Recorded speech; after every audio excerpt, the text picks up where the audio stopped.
బీసీలను మోసం చేసిందే కాంగ్రెస్ పార్టీ. మరి అదే బీసీల కాంగ్రెస్ పార్టీని అధికారంలోకి ఎందుకు తెచ్చారు?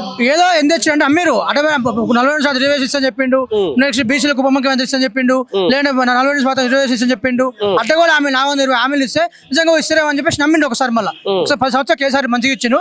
కేసీఆర్ గారు ఇంకా బాగా ఇస్తున్నాడు చూద్దాము అని చెప్పేసి ఒక అత్యాశతో ప్రజలు నమ్మారు.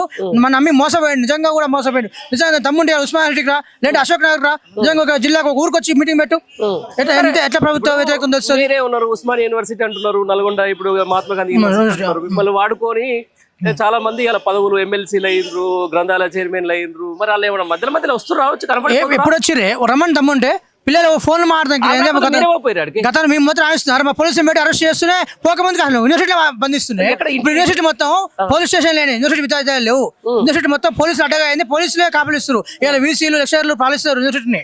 యూనివర్సిటీ పోలీసులు పాలిస్తారు. ఈ రేవంత్ రెడ్డి పాలన మొత్తం అడ్డకాన్ని ముళ్ళకంచెలు వేసి గతంలో ఏం చేసిన కేసీఆర్ ముళ్ళకంచె చేసిన యూనివర్సిటీ ఏంది ఇప్పుడు సెక్రటరీ చేసిన విద్యా సంస్థ ముళ్ళకంచెలు వేస్తున్నావు.